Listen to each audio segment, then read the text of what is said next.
영생의 은혜를 기억하라 라는 제목으로 함께 우리 하나님 말씀 나누도록 하겠습니다.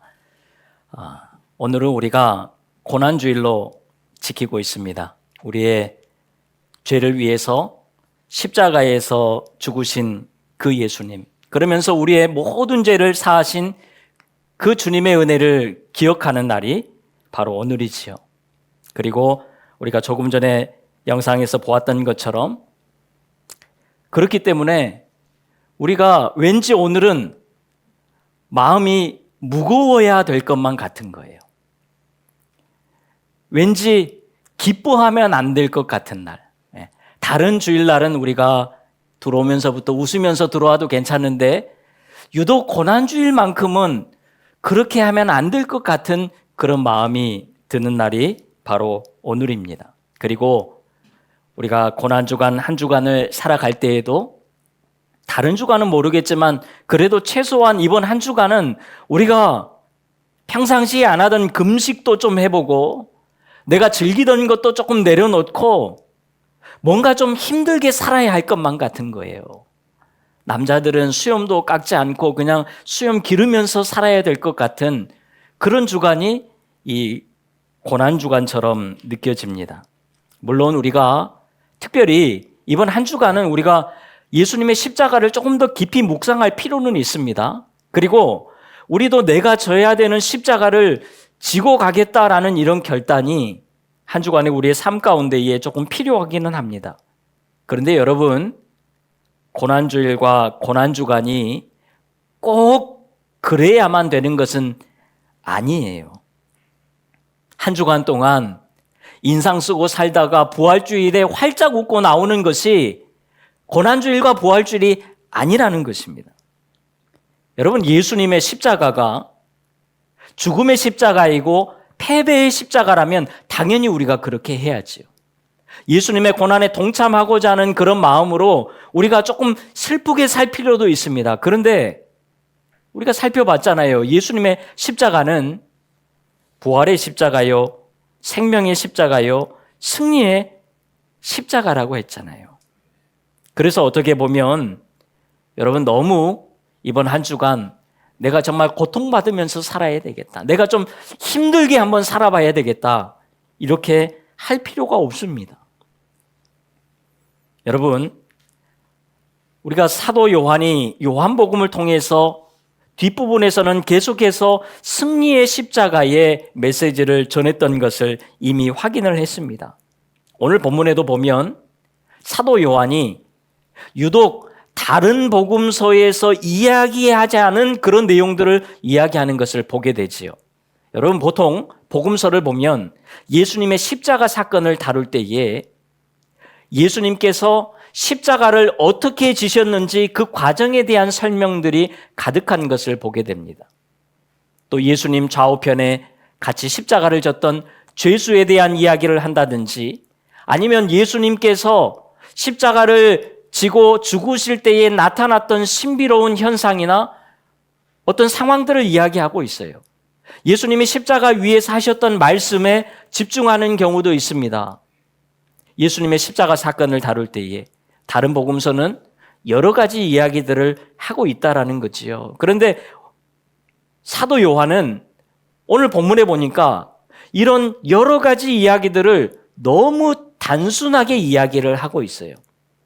17절, 18절에 보면 여러분 정말 가볍게 이 모든 것들을 한 번에 다루고 넘어갑니다. 그리고는 사도 요한은 다른 이야기들을 하고 있어요. 요한이 십자가 사건을 통해서 도대체 무엇을 이야기하고 싶었을까? 우리가 그것을 오늘 본문을 통해서 한번 살펴보도록 하겠습니다. 자, 우리 다 같이 먼저 19절 말씀을 읽겠습니다. 시작. 빌라도가 패를 써서 십자가 위에 붙이니 나사렛 예수 유대인의 왕이라 기록되었더라. 아멘. 여러분, 당시에 십자가 처형을 받게 되면 그 십자가 처형 받는 그 사람 머리 위에다가 팻말을 붙이게 되어 있습니다. 이 사람은 누구이고 이 사람은 어떤 죄를 지었다라는 것을 써놓는 거죠. 지나가는 사람들로 하여금 저런 죄를 지으면 이렇게 죽는 거구나 라는 표본을 삼는 것입니다. 사람들에게 공포감을 조성하면서 또 다른 범죄가 나오지 않도록 예방하는 차원에서 그렇게 했습니다.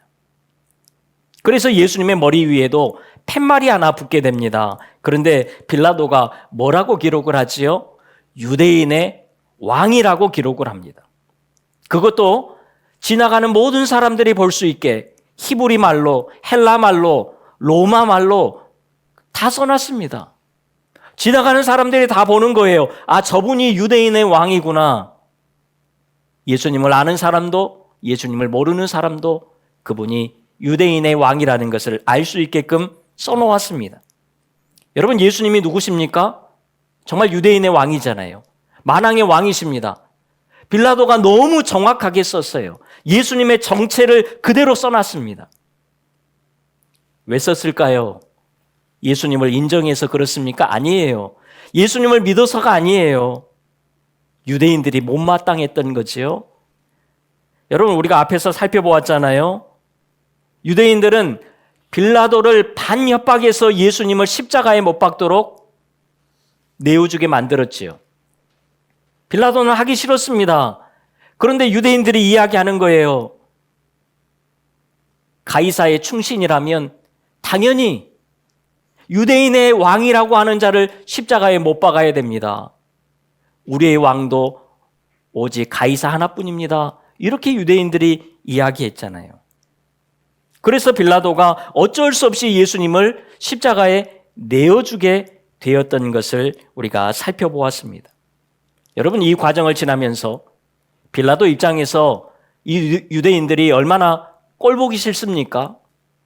자기가 가이사의 충신인데 충신도 아닌 사람들이 충신인 채 하면서 자기들을 협박했다라는 거지요. 그래서 빌라도가 생각을 합니다. 그래, 너희들이 유대인의 왕이라고 불렀지? 그러면 내가 그대로 써줄게. 그러면서 예수님을 유대인의 왕이라고 기록을 합니다. 여러분, 유대인들이 예수님의 그 십자가를 바라보는데 그 위에 유대인의 왕이라고 써 있는 거예요. 그것을 보면서 유대인으로서 얼마나 마음에 안 들겠습니까? 그래서 종교 지도자들이 예수님을 찾아옵니다. 예수님을 십자가에 못 박도록 그렇게 외쳤는데 십자가에 못 박혀 있는 예수님을 보니까 더 보기 싫은 거예요. 그래서 찾아와서 빌라도에게 이야기를 합니다. 21절에 보니까요, 유대인의 왕이라 쓰지 말고 자칭 유대인의 왕이라 쓰라, 그러는 것입니다.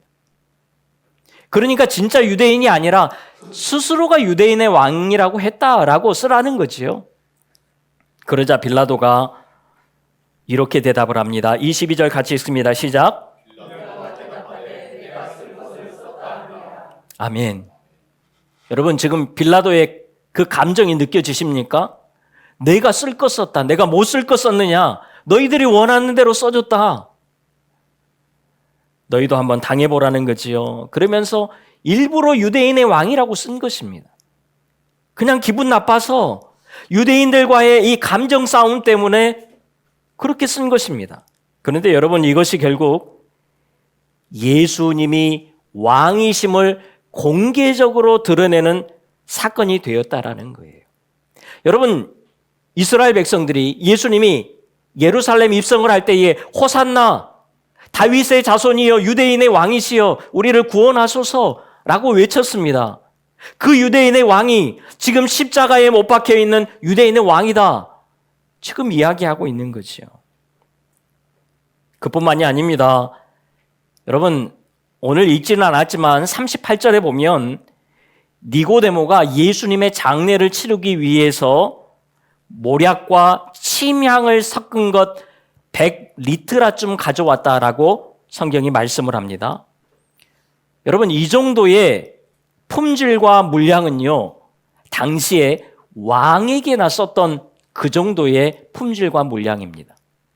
그러니까요, 지금 니고데모도 예수님을 그냥 불쌍해서 자기가 가진 것 조금 가지고 찾아온 것이 아니라 정말 왕으로 생각을 하고 왕을 모시듯이 찾아왔던 것입니다. 그래서 여러분, 십자가를 우리가 바라볼 때에 그저 힘없이 끌려가신 예수님이 아니라 우리의 왕이신 예수님으로 우리도 바라볼 수 있어야 된다는 거예요. 요한이 지금 이것을 이야기하는 것입니다. 너희들 십자가에 달리신 예수님이 그냥 힘없이 달린 게 아니야. 저분은 우리의 왕이야. 라고 지금 선포하고 있는 것입니다. 여러분, 예수님이 오늘 우리의 왕이십니다. 아멘입니까? 아멘. 여러분, 정말 예수님이 우리의 왕이라는 사실을 여러분들 삶의 현장에서 믿고 살아가십니까? 예수님 우리의 왕이시잖아요. 그냥 힘없이 십자가 지고 가신 분이 아니에요. 우리의 왕이십니다. 그런데 정말 우리가 예수님을 왕으로 우리의 삶에서 모시고 살아가느냐는 거예요. 예수님은 예수님이고 나는 나고 그냥 우리 그렇게 살아갑니까? 여러분 삶에 예수님이 정말 왕으로 자리 잡고 계십니까? 예수님이 우리의 왕이라면요, 여러분 우리는 예수님의 명령을 들어야지요. 예수님의 명령을 따라야 하는 것입니다. 그 무엇보다도 왕의 명령을 따라야지요.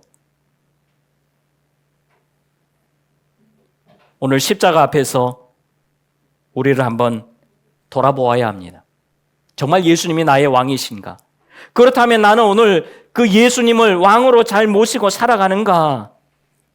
오늘 이것을 바라보자라는 거예요. 그리고 예수님을 왕으로 인정하는 것입니다. 여러분, 예수님을 왕으로 인정한다는 것은요, 내가 왕의 명령을 따르겠다라는 그런 결단도 들어있지만 그 왕이 오늘 나를, 백성인 나를, 자녀인 나를 책임지고 인도해 가신다는 그 사실을 믿는 것 또한 포함이 되어 있습니다. 여러분, 우리 예수님이 왕으로서 오늘 우리의 모든 삶을 책임지고 인도해 가신다는 사실을 꼭 믿으시기를 바랍니다. 십자가 바라보면서요, 그냥 보는 게 아니에요. 아, 불쌍하구나, 저렇게 죽으셨구나, 그런 게 아니라 저분이 나의 왕이야. 왕으로서 나의 인생을, 나의 삶을 책임지고 가실 분이야. 여러분, 이런 고백이 우리 안에 나와야 된다는 것입니다. 우리는 우리의 길을 잘 보지 못합니다. 우리의 한시 앞날도 우리는 볼 수가 없어요. 그래서 우리 안에 두려움이 있지요. 우리 안에 답답함이 있습니다. 예수님을 안 믿는 게 아니에요. 예수님을 믿음에도 불구하고 앞이 보이지 않기 때문에 우리는 몹시 힘들게 오늘을 살아갑니다.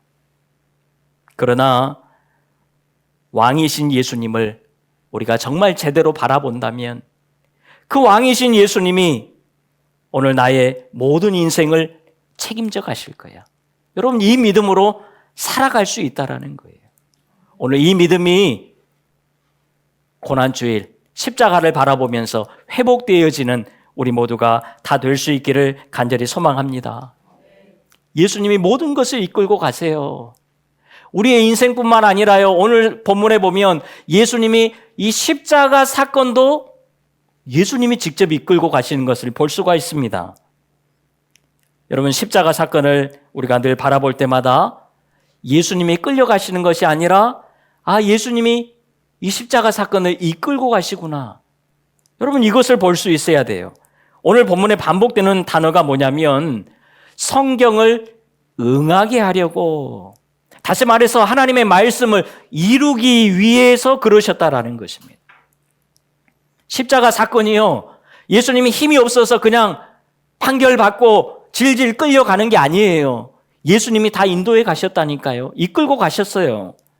24절에 보면요, 여러분, 로마 군인들이 예수님을 조롱하면서 겉옷을 4조각으로 나눕니다. 속옷은 호지 않은 옷이어서, 나눌 수 없는 옷이어서 그냥 한 사람이 제비 뽑아서 가져요. 여러분, 이들이 힘이 있어서 예수님께 그렇게 하는 게 아니에요. 성경에 보니까 성경을 응하게 하려고 그랬다는 것입니다. 여러분, 성경을 잘 보십시오. 일이 다 진행된 다음에 나중에 확인해 보니까 이것이 말씀의 성취였구나. 이렇게 뒤늦게 끼워 맞추는 그런 말씀이 아닙니다. 여러분 28절 우리 같이 한번 읽겠습니다. 시작. 그 후에 예수께서 모든 일이 이미 이루어진 줄 아시고 성경을 응하게 하려 하사 이르시되 내가 목마르다 하시니. 아멘. 여러분 지나고 나니까 이것이 성경에서 미리 예언했던 말씀 그 성취였구나가 아니고 지금 예수님이 말씀을 응하게 하시려고 먼저 행동을 취하시는 거예요. 말을 거시는 거예요. 그러면서 모든 것이 예수님이 계획하셨던 대로 그대로 이끌고 가시는 것을 우리가 볼 수가 있습니다. 대화 하나까지도 이끌고 가시는 거예요. 자, 그리고 나서 여러분 30절에 보면요. 예수님께서 다 이루었다 하시고 금방 돌아가십니다. 여러분 보통 십자가 처형을 당하면 일반적인 사람들은 보통 이틀에서 3일, 길게는 일주일 동안 십자가에 매달려서 천천히 죽어가는 것이 이 십자가 처형입니다. 빨리 죽지 않도록 만드는 거예요.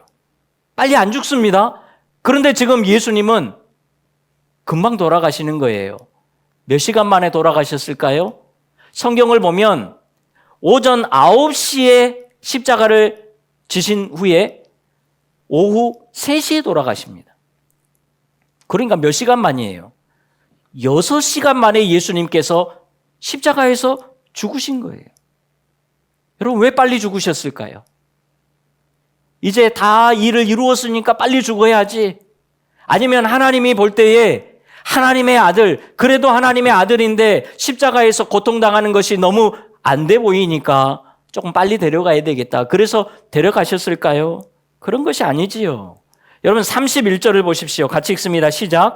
이날은 준비일이라 유대인들은 그 안식일이 큰 날이므로 그 안식일에 시체들을 십자가에 두지 아니하려 하여 빌라도에게 그들의 다리를 꺾어 시체를 치워달라 하니.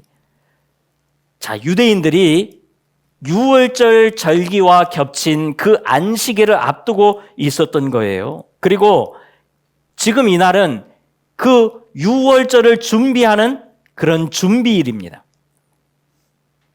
그래서 자기들은 유월절을 준비해야 되고 바쁜데 지금 그 십자가에 달려있는 예수님을 계속 지켜보고 있는 것이 시간이 너무 아까운 거예요. 그리고 이런 좋은 날 십자가에 달린 예수님을 보고 싶지 않은 것입니다. 그래서 찾아가서 이야기합니다. 빨리 죽여서 내려달라는 거예요. 그 위에 유대인의 왕이라고 써있는 것이 너무 눈에 거슬리는 거예요. 그래서 빨리 죽여달라는 것입니다. 여러분 빨리 죽이는 방법은 다리를 꺾는 거예요. 발에도 못이 박혀 있잖아요. 그래서 온몸을 발이 지탱을 하고 있는 것입니다. 그런데 무릎을 꺾어버리면 온 힘이 밑으로 쏟아지는 거지요. 그래서 그 몸의 압박으로 인해서 금방 죽게 되는 것입니다. 빨리 죽여달라는 거예요.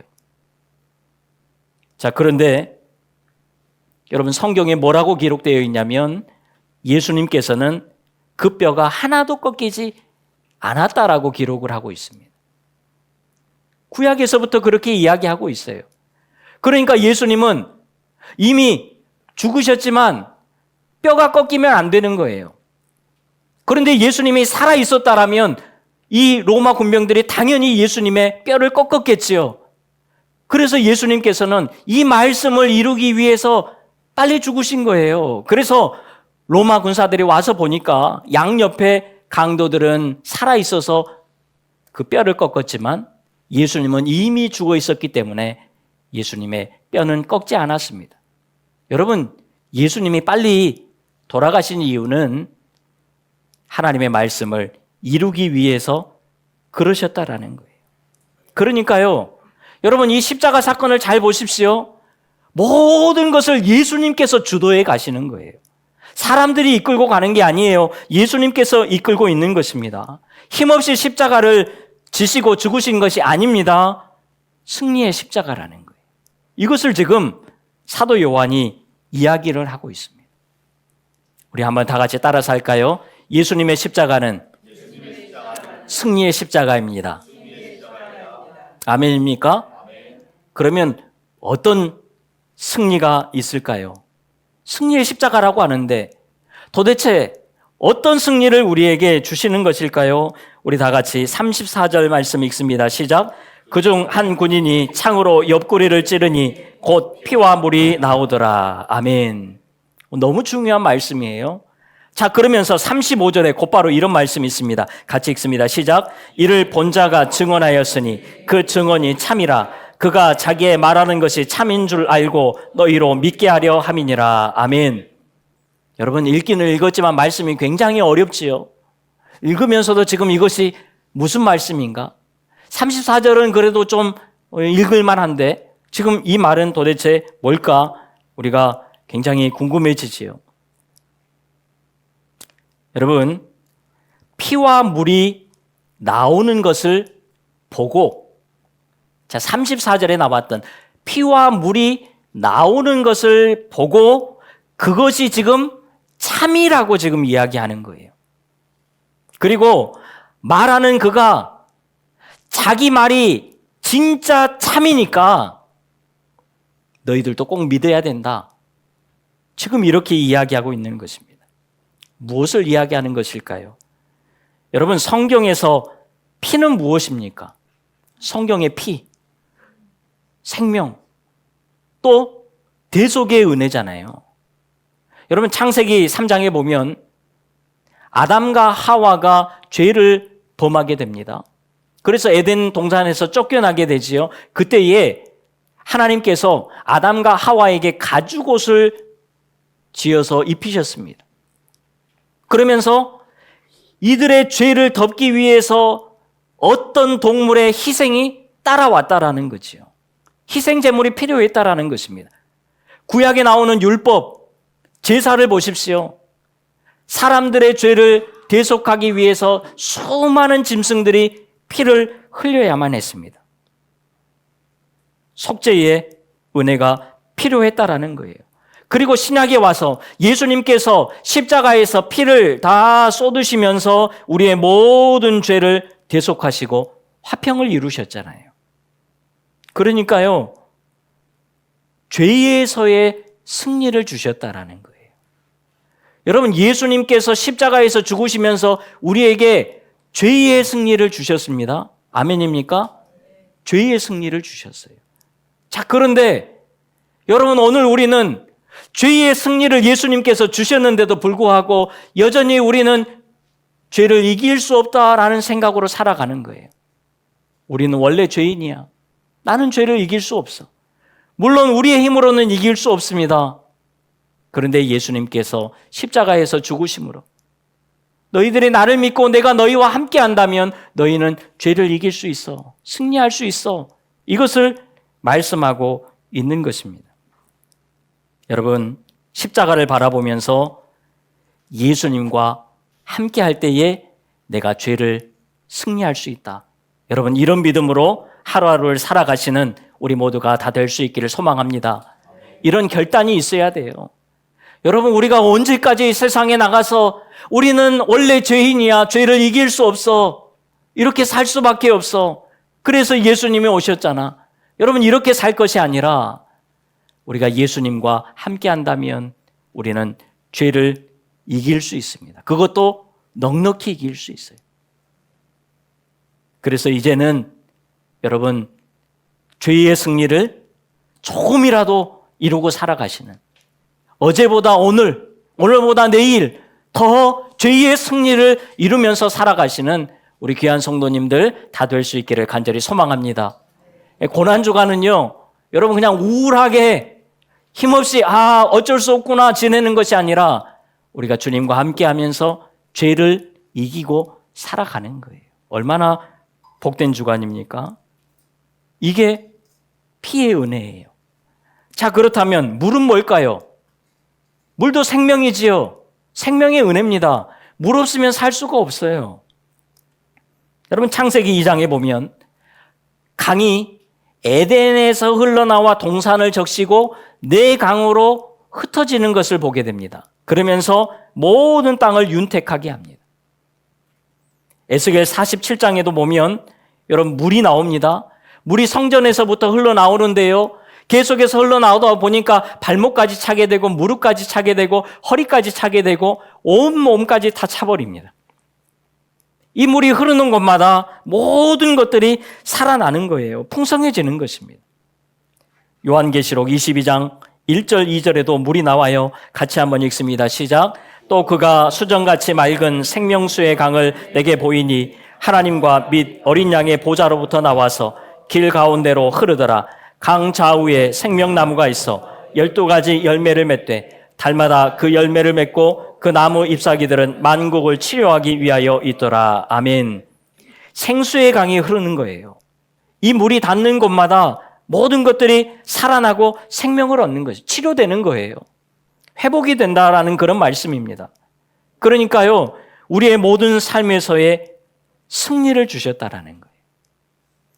여러분, 예수님께서 십자가에서 단순히 우리의 죄의 문제만 해결하신 것이 아니라 여러분, 우리의 삶의 모든 문제 또한 해결해 주신 줄로 믿습니다.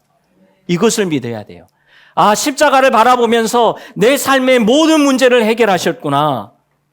여러분, 이것을 믿어야 돼요. 그러니까요, 한마디로 십자가는 우리의 죄와 삶에서의 승리, 전인격적인 구원을 말씀하는 거예요.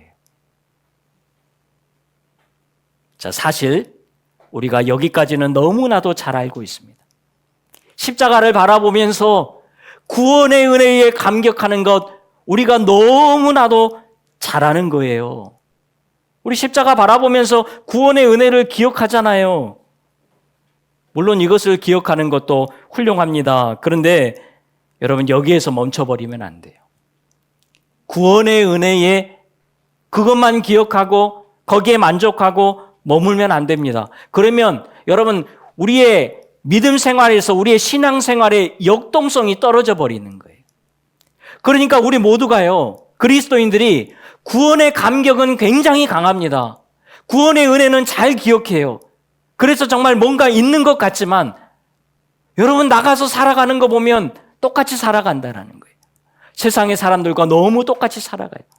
분명히 구원의 은혜는 기억하고 있는데 삶에는 나타나지 않아요. 여러분, 도대체 그 이유가 뭘까요? 요한도 그 당시 사람들을 보니까 다 거기에 머물러 있는 거예요. 다 구원의 은혜는 기억하고 있습니다. 그런데 각자 삶에 나가서 사니까 똑같이 살아가는 거예요. 그래서 여기에 머물면 안 되겠구나. 그래서 한 가지를 더 이야기합니다. 우리 37절 같이 읽습니다. 시작. 또 다른 성경에 그들이 그 찌는 자를 보리라 하였느니라. 아멘. 이거는 또 무슨 말씀일까요? 또 다른 성경은요, 스가랴 12장의 말씀을 인용하고 있는 거예요.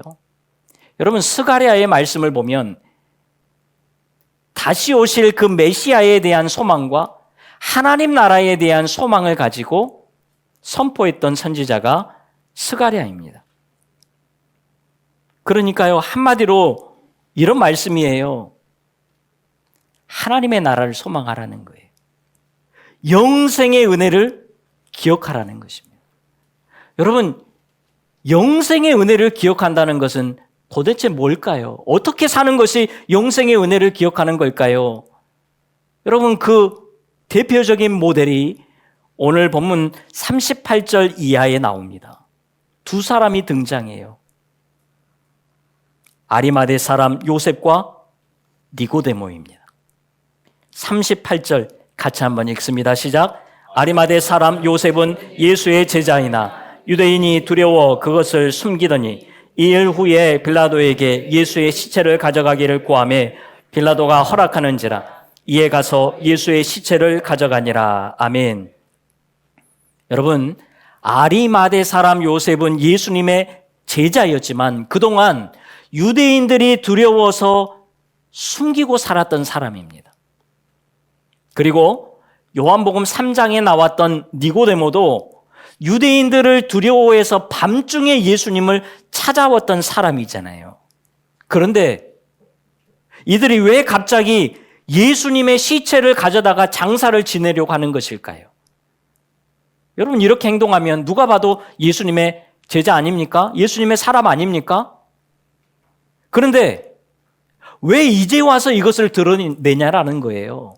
예수님이 살아 계셨을 때든지 아니면 예수님이 아직 십자가를 지시기 전에 예수님 편에 서서 좀 힘이 되겠다 했다면 우리가 이해가 되겠지만, 여러분, 지금 예수님이 이미 죽어버렸습니다. 그런데 왜 이제 와서 이들은 자신들의 정체를 드러내는 것일까요? 이건 좀 이해가 안 되지 않습니까?